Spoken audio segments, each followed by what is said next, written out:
As of a failure that occurred last Saturday of the pump module that's used to circulate ammonia through the huge radiators that are used to get rid of excess heat generated by the electronic components on board the International Space Station.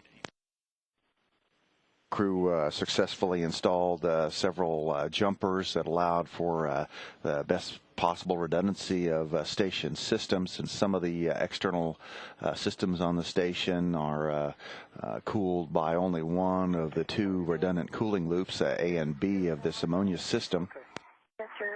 Again, the ammonia is used on the outside of the station to reject the excess heat, and a heat exchanger allows it to take the excess heat from the water-based cooling system on the inside of the station.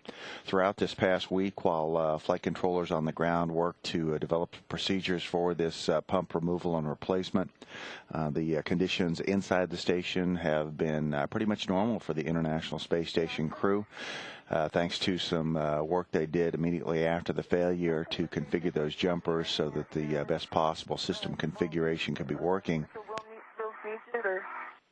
After they, that's what we were just talking.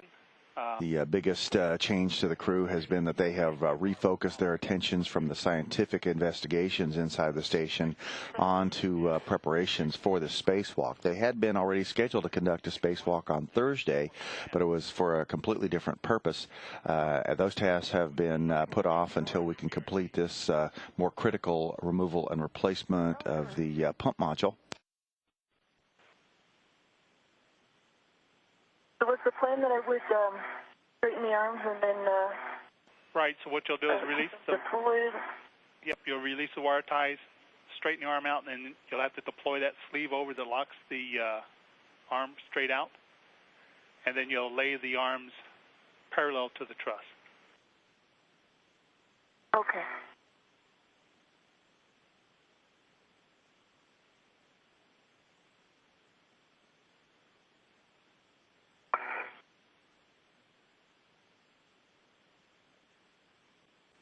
This is Mission Control, Houston. Oscar Kaler, the Intervehicular Activity Support Officer here in Mission Control, ready and going up to Doug Wheelock, that the EVA folks here on the ground are seeing that these quick disconnect valves on the ammonia lines that he's going to be removing are not lining up. You can see the center line there is M2.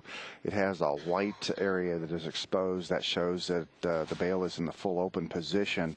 On the two outside lines, the M1 and the M3, we're not seeing that white line, and so Wheelock is being offered the opportunity to check that and make sure that those are in the full open position. He's got a special tool he's pulling out of his tool bag right now that he can use to get some additional leverage if he needs to make that setup properly connected up so that he's ready to go with removing those ammonia lines.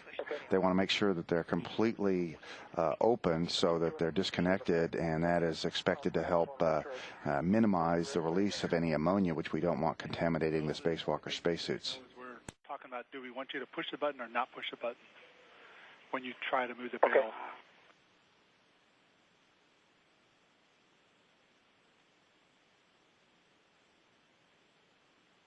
Good figure out this tool.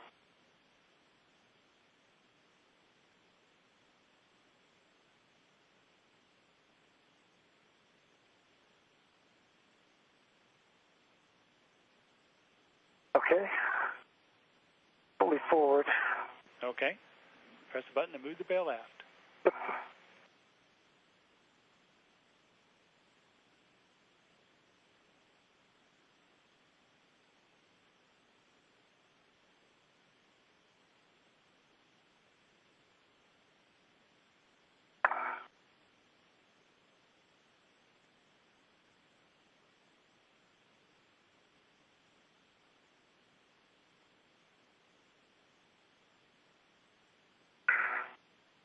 Okay, Oscar, it's hung up again where I got a full white band, but the button is stuck down. It's not extended, so I should try to open it again, yeah?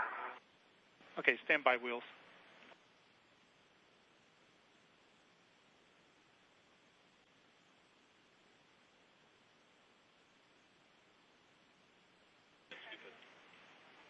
Wheels, if you want, We think the scoop may give you a little better hammer. You have a go to attempt with the scoop on the button. Okay.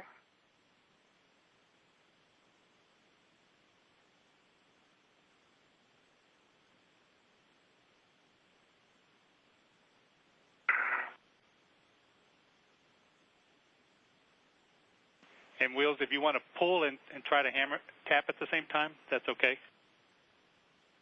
Roger that. So I got a hand on it, but I can't see what you're doing, so I'm blind. Okay, it's full forward, Oscar. Awesome. Push that button down. Okay, let me get that lever tool.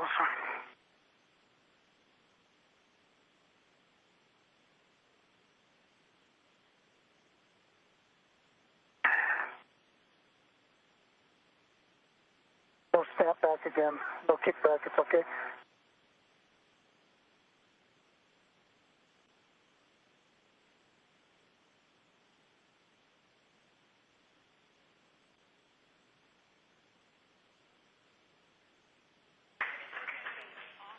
And there's a big round of applause down here. Get it, Will? Oh, yeah, we got it. Here we go. And so at 12:20 p.m. Central Time, Doug Wheelock using a scoop tool to bang on the detention button on that Baki connector.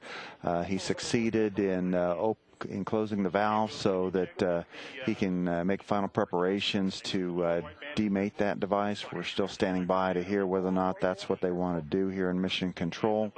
But applause in the control room as he was able to get that bail open and get the quick disconnect ready to go. That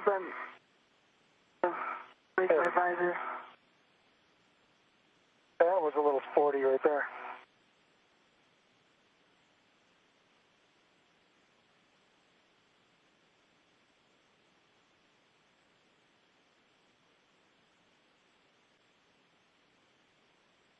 This is Mission Control Houston, now 6 hours, 26 minutes into today's spacewalk by Doug Wheelock and Caldwell Dyson.